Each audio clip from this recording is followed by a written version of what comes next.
And now, from beyond our dimension, this is the JeffMara podcast. Here's Jeff. My guest is Belinda J. Womack, best-selling author who wrote Lessons from the 12 Archangels. Belinda is a scientist by training with dual master's degrees in microbiology and environmental science, and was called into service by the 12 Archangels while working in a medical university lab. Belinda, thank you so much for being my guest today, and welcome. Thank you, Jeff. It's wonderful to be a guest on your show. Thank you. Belinda, if you don't mind, can we just start from how you were called into service in the lab that day? So, to be perfectly honest, this is 30 years ago for me now, but it still feels like it was just yesterday.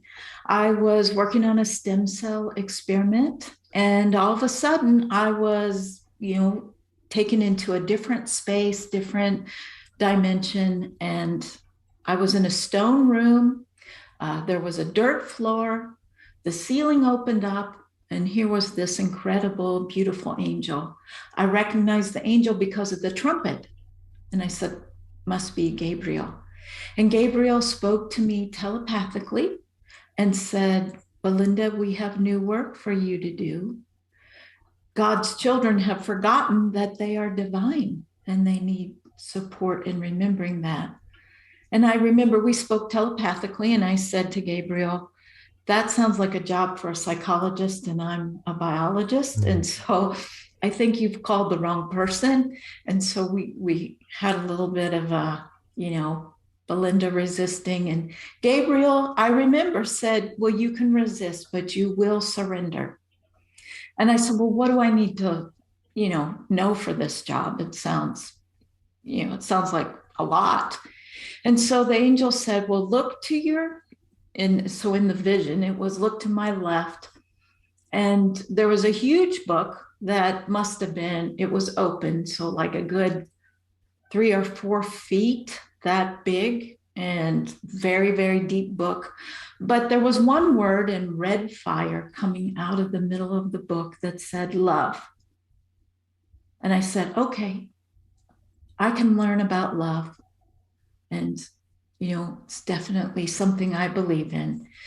So that's what I had to learn about. And that has been my story, Jeff, for 30 years. I've been learning about love, what it is, how it works, how we don't want to contain it, how we don't want to stop it. And it is the greatest power and healing force in all the great cosmos. So back to the beginning of Belinda's service. After that interaction with Gabriel, I was back holding my sample under the sterile hood. I thought it had been gone at least for a day. I mean, it really felt like that long. And I looked at my watch, and not even a minute had gone by. And so that was a shock. And my whole body was vibrating. And I thought, oh my gosh, I know I work long hours, but have I lost my marbles? Mm-hmm. And it turns out that no, I had not lost my marbles. That was my first introduction to the angels, and that was Gabriel. And then I continued to meet different archangels until I met the entire group, and they said, we're the 12 archangels of the central sun. The central sun just means source, or the heart of God, or the heart of the great universe. They like to use different terms for creator to be all-inclusive. So that's it in a nutshell. That was a long time ago. Now, you mentioned the word vision. So you were just under the hood, and did it seem like everything just melted away and you were kind of transported into this other realm with Gabriel? I was definitely sure. I mean, I from a scientist perspective, I went, probably had a pop in my logical brain and was shifted over to my right brain, or the creative, intuitive brain. Everything felt so real.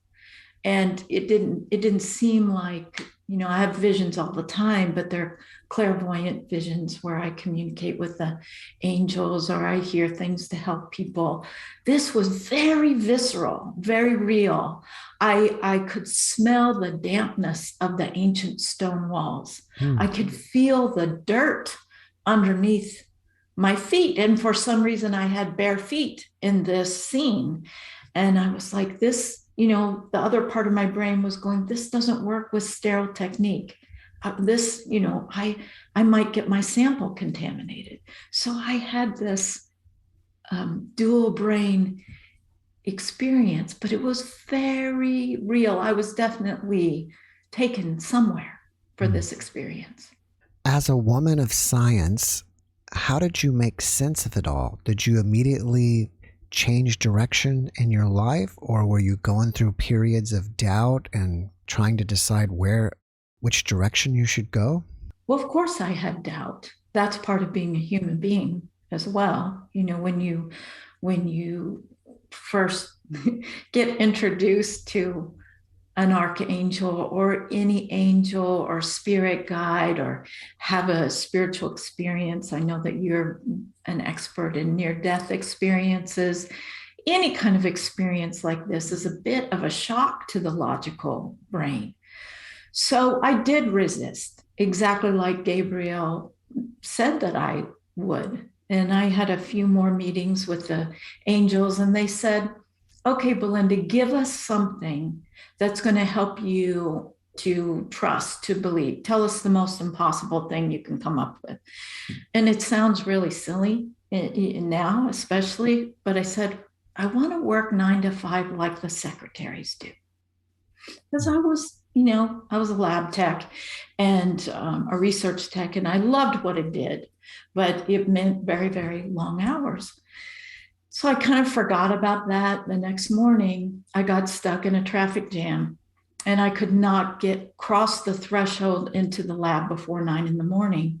And I had, a stack of experiments that I needed to get done and data to put in. And 5:00, I was done. And I couldn't believe it, but I was done. So that happened for the few months that I remained at my job, because the angel said, you're going to leave this post because you've got to help people. But so it was maybe 6 months while I was there. There was just one night where we all stayed late. The entire lab stayed late. I worked in a pediatric oncology lab, and there was a very ill child. So we all were working on the samples. And when I left that post, when I left my job, it took 4 people to replace what I did. So meaning I wasn't slacking. I wasn't goofing off. I was getting the work done in the time that I had to get it done. Prior to that experience, did you already have any psychic abilities or clairvoyance or clairaudience? I shut that down. So the answer is, as a little child, yes, definitely. But I shut it pretty much down when I was 12, because that's when I decided I was going to be a biologist. And so, and also to survive my environment, my childhood was pretty crazy. So I just said, enough of this. I'm not going to be so sensitive. At least I tried. Mm-hmm. Now, my friends that I shared my experience with when I call it drafted by the 12 Archangels, they said, well, Belinda, you've always been compassionate and intuitive, especially when it comes to helping people. But I was not aware of that, Jeff. Mm-hmm. So when I, it's an incredible miracle to be able to work with angels, and they want to work with all of us. They want to help all of us to feel the love and the hope and to experience miracles. That's their job. They want to help us. And to be able to reconnect with them, because I certainly believed in them as a child.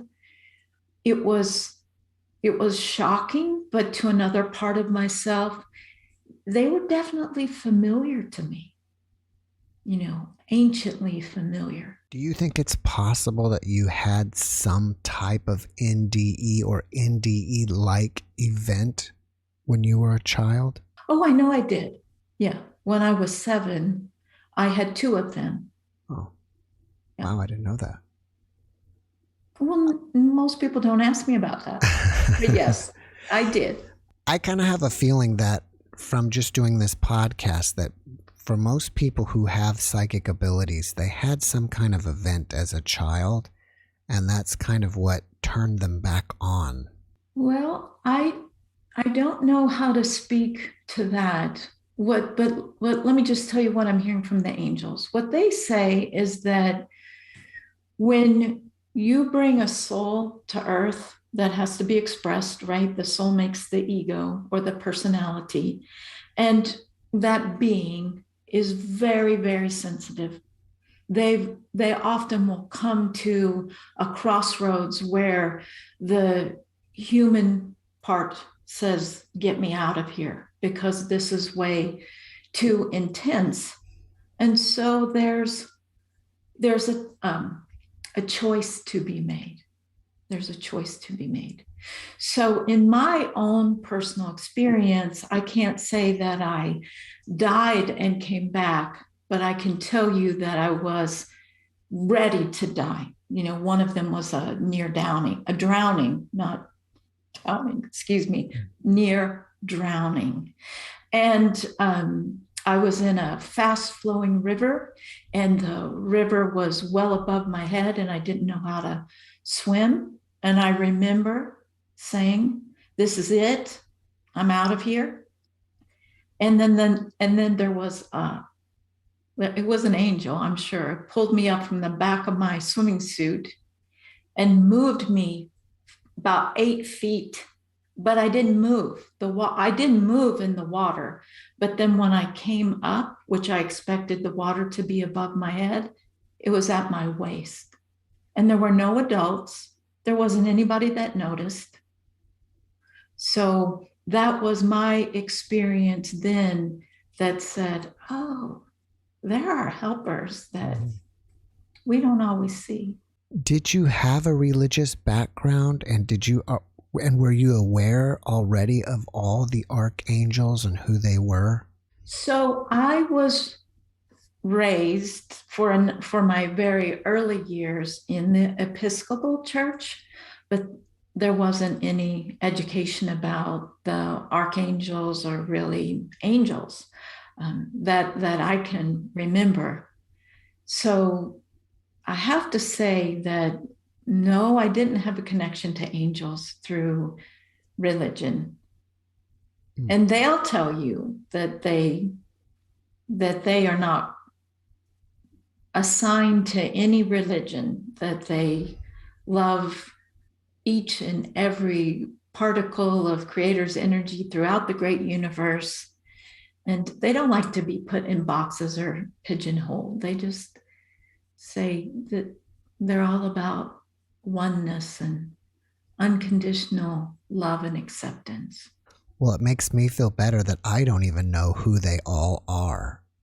So can you tell us who the 12 angels are? Well, to be honest, they prefer to stay incognito. Now, there's a reason for that, because their number is symbolic. Their number represents cycles of evolution, and their job is to help human beings evolve in consciousness, which just means to open our hearts, right? And to be more accepting and more loving, and to allow that vibration of heaven where our loved ones go when they cross, to open up that we are immortal beings and that we are all connected. There are some, what they call, because they have a wonderful sense of humor, celebrity angels. So the ones that are more common, right, are Gabriel and Archangel Michael. And then there's Archangel Raphael. Most people have heard of Raphael, and Archangel Uriel.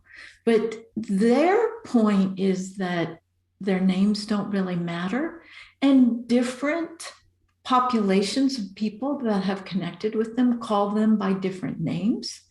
And they just rather not get our egos, in a sticker bush, as they say, debating over their names. But I can tell you that the planet that we live on is one of the 12 archangels. So Mother Earth is very powerful in her ability to regenerate, and she appreciates any kind of respect and honoring that we can give to her and to each other. Do each one of the archangels have a specific purpose? They have more of a unique vibration and calling, but what is important to understand is that where there is one, they all come, because they work as a team. So, for example, Archangel Gabriel, who was the first angel that I met, is the archangel of communication. And so Gabriel helps us with, listening to our truth and our heart's calling, our soul's calling, and communicating with other people, honestly, telepathically, to avoid ego conflict. It's amazing how we can communicate the truth when we can scoot our ego out of the way. So that's Gabriel. But when Gabriel wants to give a message of healing or of hope, then all of the angels are there. So the 12 archangels, they say that their number is actually infinite, because it's all about the energy and the love. So that number, if you will, can grow to be as vast as we need it. So when you hear on earth that one person's working with Archangel Michael and thousands of other people are too, that's absolutely right. Each and every human being and all the other beings in the great cosmos can all work with any of these angels, and certainly all of them as a team. Can humans over lifetimes eventually evolve into angels themselves, or are angels completely separate? So the teachings of the 12 archangels tell you that there is no such thing as separation, because separation is something that is generated by fear. From their perspective, what exists is love. And then on schoolroom earth, we get to experience the dilutions of love that we know of as fear, right? We get to experience the opposite of love. So many times, angelic beings incarnate as human beings in order to help, in order to help lift the vibration. Trees are angelic beings. Very often our pets and the animals, their souls, if you look at that vibration, are angelic. So can archangels incarnate as human beings? Absolutely. Can human beings evolve to an archangel? From their perspective, they say, why? Because they say this is a schoolroom, and souls are coming from all over the great universe to learn what love really is, to learn what forgiveness really is, because forgiveness is a healing power. It can help us to heal our lives, yes, but our bodies, our relationships, it's phenomenal. That along with gratitude. So the angels very much encourage us to respect the divinity that we are, the love that we are all created out of. Our egos may fall down into some really dark and mean fear, but when we cross back to heaven, those egos are lifted up, transformed, and that energy returns to love. So we're really here to remember we come from oneness, and our origins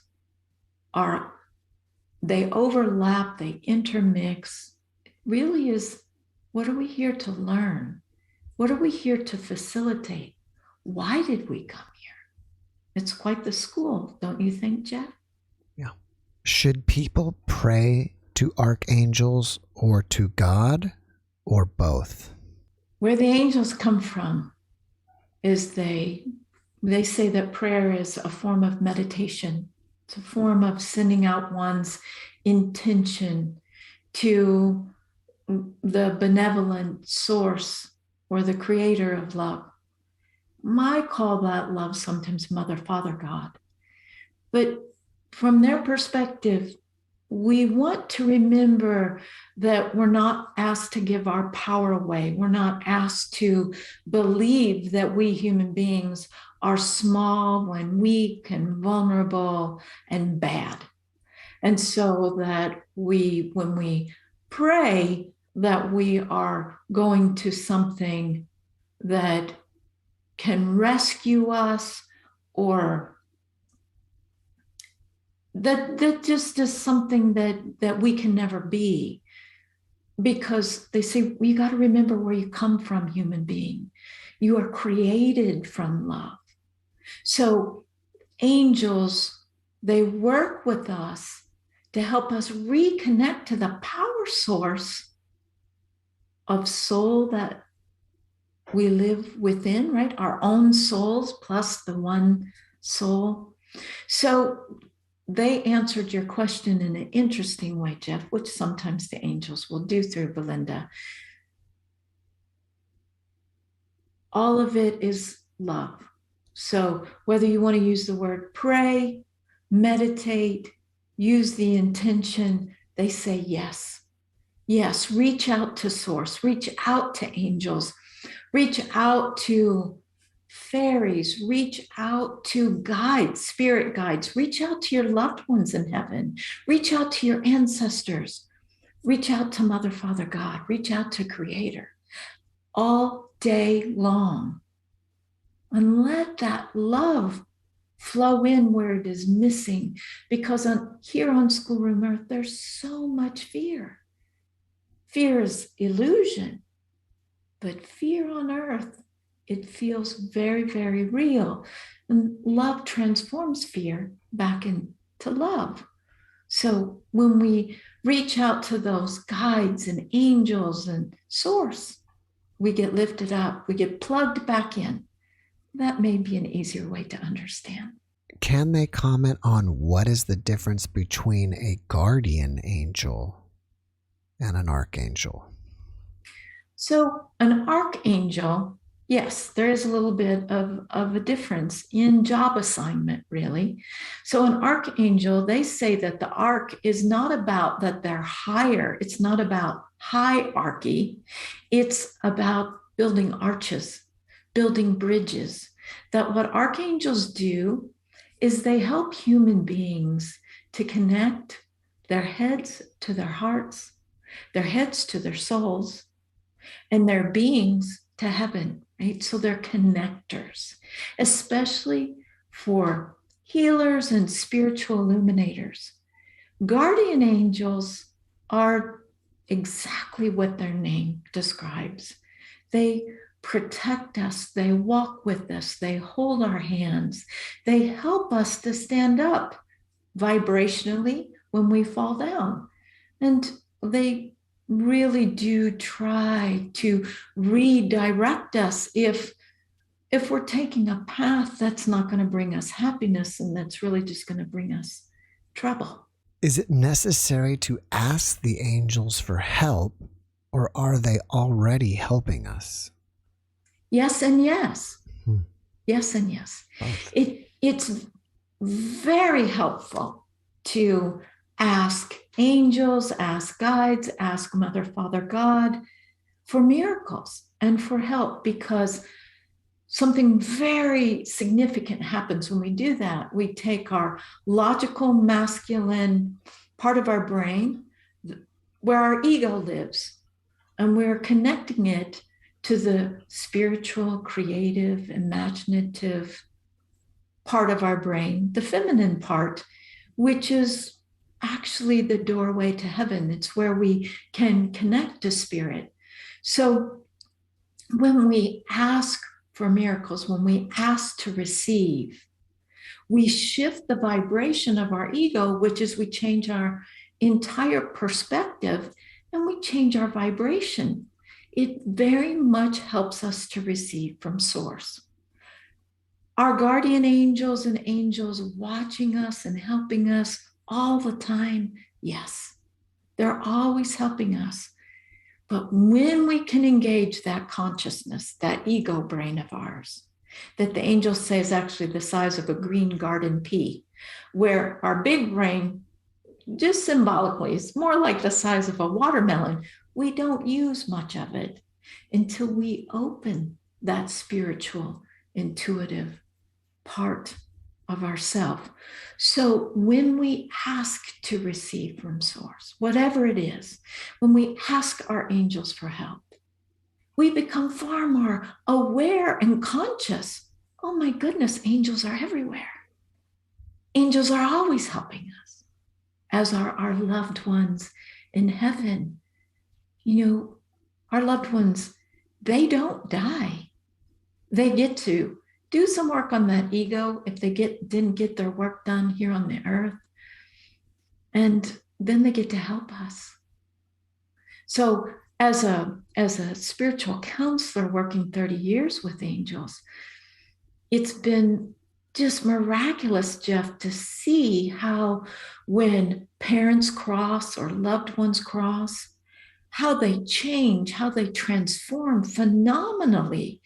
And then they are able to give the love and the support and the nurturing that they could not do on earthly life because they were too bound up in the fear. They were too bound up in the story.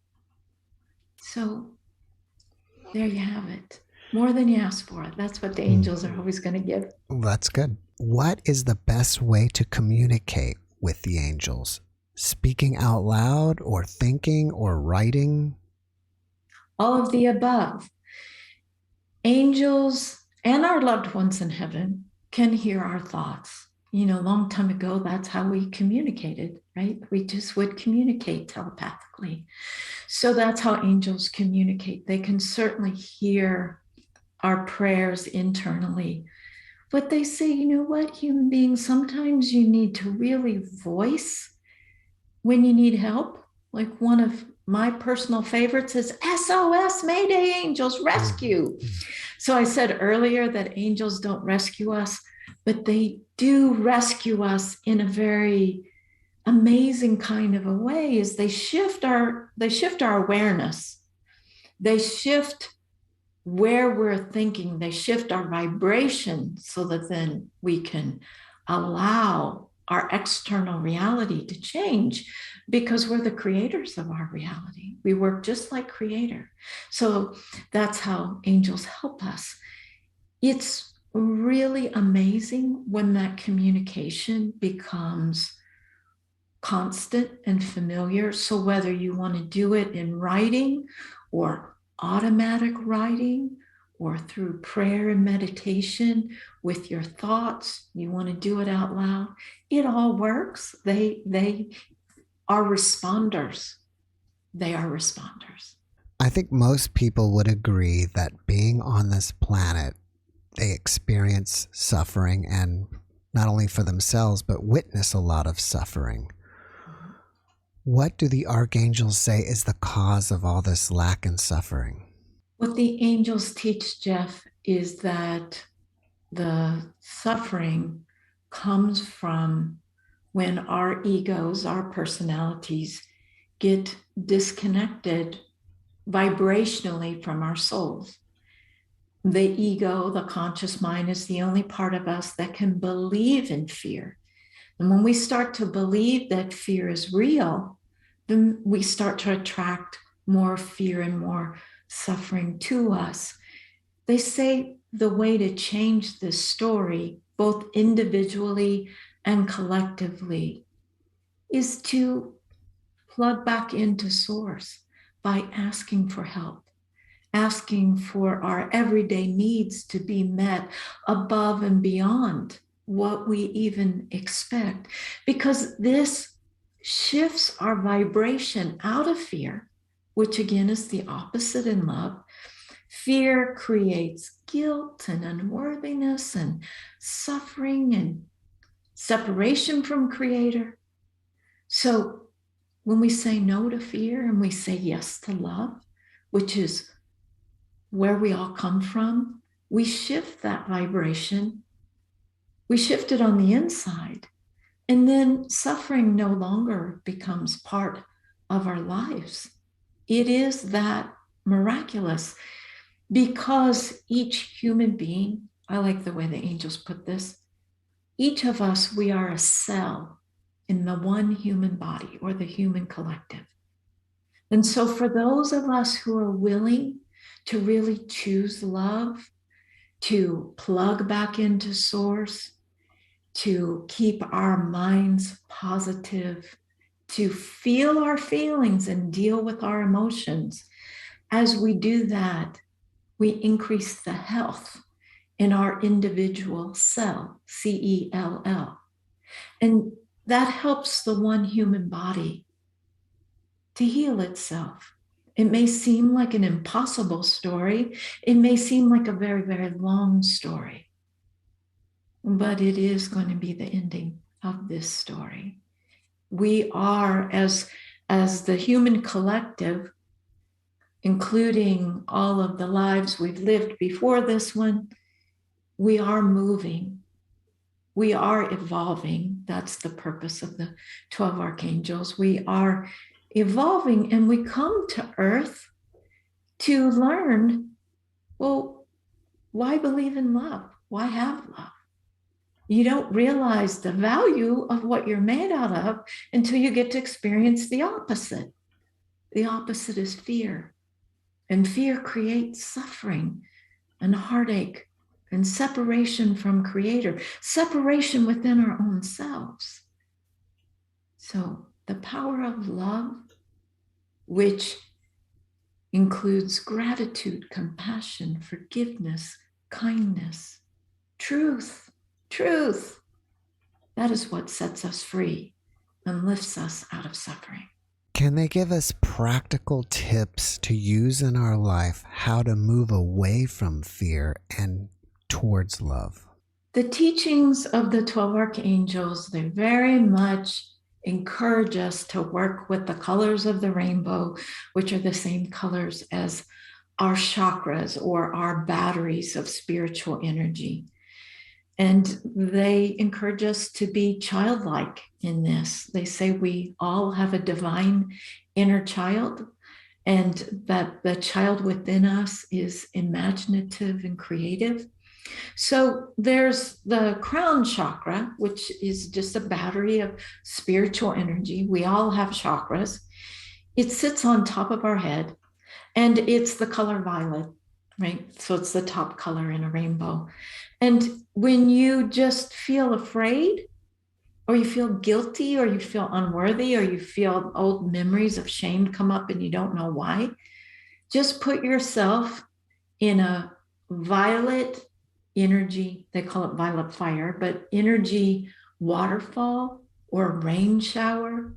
Even if you can't see the color or imagine it, the vibration is going to work. Because when we do these things, it's just another form of prayer. It's another form of meditation.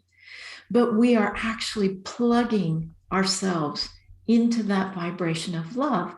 And the color violet is the energy of forgiveness. And so when we go into that energy of forgiveness, then we transform fear. It's just what does. It's the alchemical energy of the universe. So that's violet.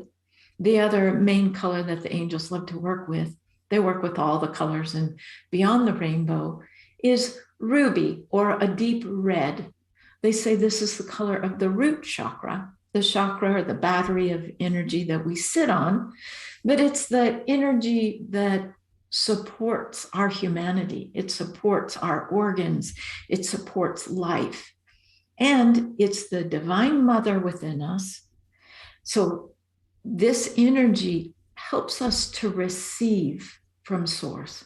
And so just by, you can imagine that you're sleeping in a ruby bed, or that you're in a ruby pool or a pond, or swimming in a ruby lake, or you're dressed in a ruby coat. And then you just add, thank you, Divine Mother or Divine Feminine, for receiving through me, for me, emotional security, physical safety, unconditional love, and anything tangible and material that I need. And you're always going to experience results with that, because you are now taking your foundation as a human being, and you're saying, I want my foundation to be the foundation of love. And we all deserve to feel safe. So that ruby energy, it's actually part of the crown chakra. It's in the color violet or purple. That ruby energy can help us to feel safe in a world that really doesn't feel very safe right now. So that's how the angels teach, the easy way to work with love, because they say it's an energy. It's not just a word. It's not just about I love you and you love me. It's the greatest power in all of the universe. So when you can work with the colors, just even with intention, miracles start to happen. And we human beings, whether you're a scientist or not, we like proof. We like proof because that builds our faith. And as our faith grows, then we're more willing and more courageous, to reach out to others and to say, hey, have you thought about shifting your mood? Have you thought about some positive thinking instead of always being so negative and fearful? It can be very helpful. Is there a core message or messages that the angels would like the people to get from this podcast today? Well, I've been channeling them all along, but let me just really bring them in full force here. Beautiful human beings, our message to you is, number one, you are immortal. And you choose to come to Schoolroom Earth. You choose to come here to bring love where love is missing. Whether this is within yourself or within your family, your community, or within your world. So we encourage you to practice forgiveness. Forgive even that which you don't want to forgive, and especially forgive yourself. Forgiveness opens you to receive miracles that you've never thought were possible. And please hear us. When loved ones are taken home because their time on Schoolroom Earth is over, even if it seems to you that they were young and perhaps they were only in kindergarten, from our perspective, they have done their assignments. And so they are called back to heaven, but they are still very close to you. And they want to help you have a happier life every moment, every day. Your happiness helps them, and it helps all of Earth. We thank you for your time. We thank you for your courage. We thank you for being here. And we are available to you. Yes, we will respond. Blessing. What is heaven on earth, and why do the 12 archangels teach that it is humanity's destiny to experience? Well, first of all, what is heaven? Heaven is a vibration where fear does not exist. There is only undiluted love.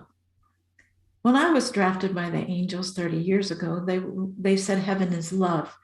And to make it even more understandable, they say there's no fear in the love. It's not diluted. It's just pure, pure love. And this is heaven.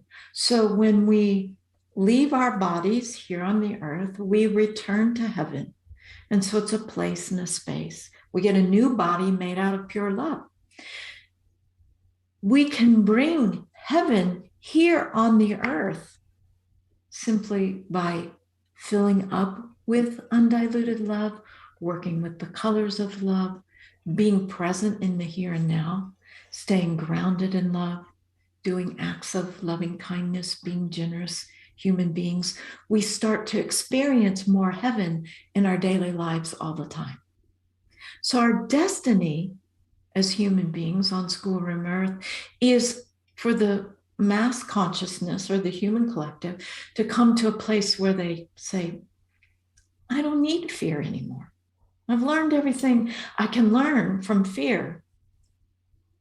And fear doesn't help me. Fear creates suffering. It creates wars and separation and violence and heartache and greed and thievery. Who needs it? I choose love. And I choose to live in heaven more and more in my daily life. And Jeff, this is not just woo-woo. It happens. The more we bring in love and we live a life of awareness where we say, you know what? Judging thoughts get me nowhere but in a bad mood. It doesn't help. I can observe what's going on. I can fill up with love from source. I can send love to anywhere on the planet where I want to send it. And our individual lives only get better. And so that's how we help the collective. But yes, it is our potential, and the angels believe it is our destiny to be able to live entirely on earth as we do in heaven. And that'll be a wonderful thing. You said something that was very interesting to me, and that was judging thoughts. Can you tell us more about that? Judging thoughts are where we compare ourselves to others, where we compare ourselves to others and we are either better than or less than. And the angels teach us, right?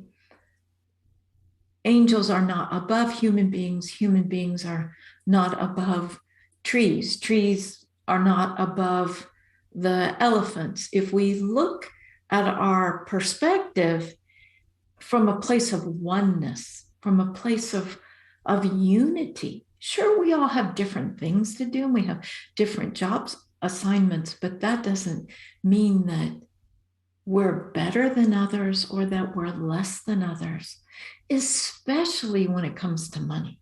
This is a big hot topic for the angels, that it's so easy for human beings to think, oh, well, I have less money, so I'm not as good as this population of people or these people, or I have more money, so I'm better than those people, or my skin is this color or that color. We are all part of oneness. We are all, divine beings. This is where we come from. So to have judging thoughts that, I'm less than or I'm better than, to compare, and our ego brain is going to do these things. Our ego brain is going to go into comparing and judging and controlling thoughts. We need to recognize fear is there. Fear is making us go there, because when fear is not there, we are tolerant and compassionate and kind and trusting. Can you tell us one of the most important lessons that you talk about in your book, Lessons from the 12 Archangels? Well, I love to share my favorite message from the 12 Archangels. It's called How to Love a Human Being. And I can't quote it, but I can share with you that the angels say that the way they love human beings is they love us without conditions. They love us without judgment. They love us because we're all different.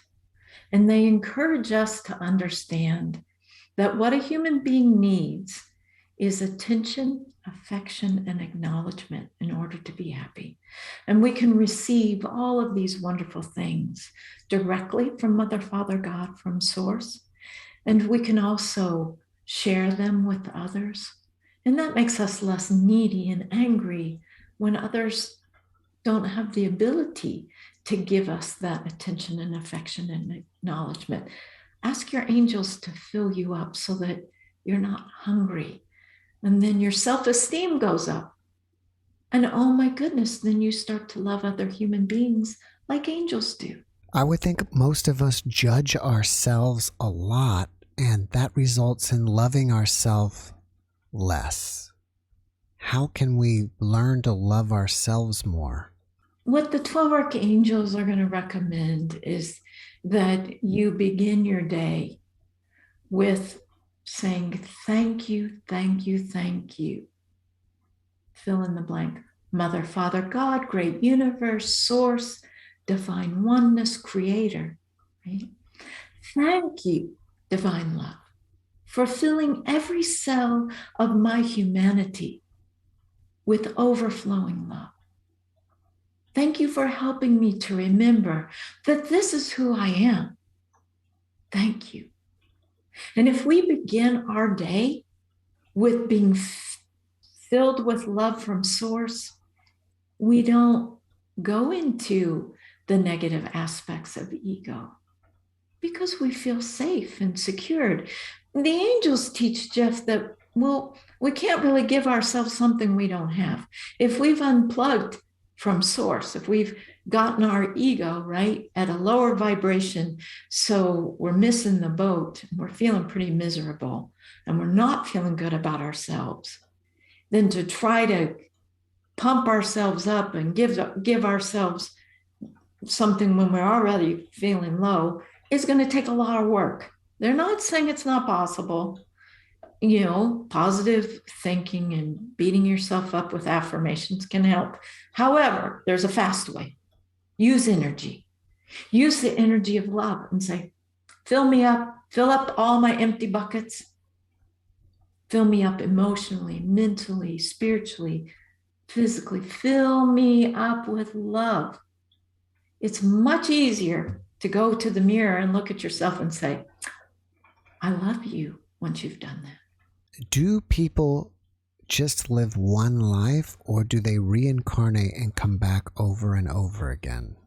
So reincarnation can be very helpful for a soul going through schoolroom earth because a lifetime is so short. And the soul is creating different egos in every life to experience new things, right? To experience different families, being born in different parts of the world, being born at different times, being born in different religions, and how are we going to, and social economic classes, what are we going to do with this information? How are we going to bring love in? So reincarnation is very helpful when we understand that souls really want to learn what love is and how to incorporate it into every experience here, right? When we are in bodies, right? When we are alive. Different souls incarnate different numbers of times depending on what they want to accomplish and what they want to do. When a person references someone called an old soul, it may not necessarily mean that they've reincarnated thousands and thousands of times. That might be possible, but it's often about the wisdom they bring, the compassion they bring, the tenacity they have to overcome hardship, to overcome what would seem impossible to overcome psychologically or spiritually, and yet they do it. And not only do they do that, such as a near-death experience, but they use their experiences to inspire and help others. That's always the marker of an old soul, such as Jeff. I think my favorite takeaway from our conversation today was about that we can be finished with fear. and we don't need to experience fear anymore, and we can move on to love. Yes, we can. It takes effort. It takes effort, but it begins with each one of us. It begins with each one of us practicing unconditional love. So one of the most powerful things that has worked for myself personally is to live in the moment. Because what fear wants to do is it wants to pull us into the past, where we've had experiences where we feel guilty or ashamed or victimized. Or fear wants to pull us into the future and say, hey, what happened in the past might happen again in the future. But if we stay present in the moment and we focus on loving thoughts, forgiving what needs to be forgiven if it pops up, and holding the intention that we have a happy childhood that grows happier on the hour, no matter our age. Those are the two miraculous things, practices that I have found really just chases fear away. It's just like, well, I have no use for you. So being present in the moment and holding the intention that happiness is growing. One of my favorite mantras that's in the Angels' new book that comes out in a year is, I surrender to the joy of my soul. It feels really good to say that. You mentioned something, and I want to talk about it quickly, about childhood. Are you kind of speaking metaphorically like our whole life is a childhood, or are you speaking directly about our childhood when we were young? The angels teach that to really fully access the phenomenal power of the heart, which draws to us more heaven, we need to be as a child. Live in trust, live in faith, and to have that joy and imagination that anything is possible. That's what makes a child. So very often in childhood, we have to grow up too quickly. Certainly healers and old souls often, get cheated out of a happy childhood where you're really free and where you really get to be well provided for and cared for. So that's why the angels very much, I was going to say preach. They're not actually preachers, but they teach to hold that intention. It doesn't matter your age, but that you get to have a happy childhood, even if you had one or you didn't have one. What it means is that life becomes more magical, and magical just means miraculous.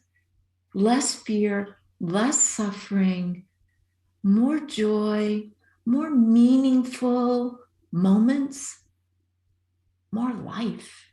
All right, Belinda, the time has flown by today.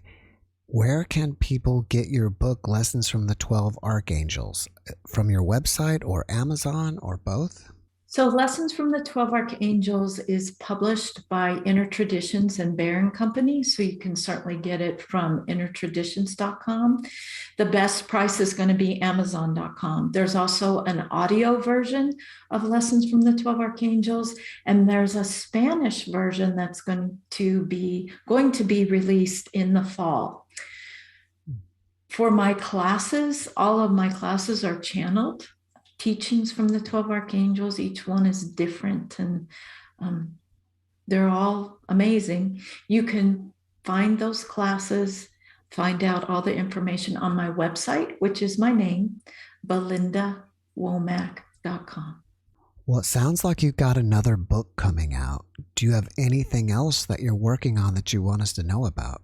Well, the new book is also going to be published by Inner Traditions and Bear & Company. We don't have the publisher's title for the book yet, but it will be released next spring, and it will also have an audio version.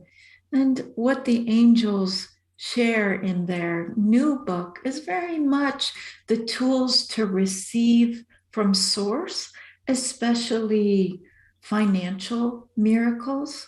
But they also have in the book how to transform the suffering of humanity by first doing that within ourselves. So it was the toughest project I've ever done. I have to say that, but I very much look forward to the release of that book. And I recently started, from the guidance of the angels, a community membership, which includes something they call Lessons from the 12 Archangels, where I'm actually channeling lessons that are connected with their new material, but definitely go deep and give very practical tools. So if anyone's interested in the community membership, there's a 2-week free trial, and they can learn about that on my website at belindawomack.com. Belinda, before we finish up, can you leave us with one last positive message? Even though it may look like fear is growing, we, the 12 archangels of the central sun, say love is growing. Love always has the greater power, because when fear was first created, it was created with a secret held within it. And that is that fear always wants to be transformed with love. So love is the alchemical power. Focus on love. Fear may be entertaining. It may take up your time and be the greatest distraction. But we say to you, love will set you free. And love is what makes dreams come true, dreams of the heart. Belinda, thank you for that message. And thank you again for being my guest today. Let me know when your new book is out so we can get you back to talk about it. Okay. Thank you, Jeff. Thank you.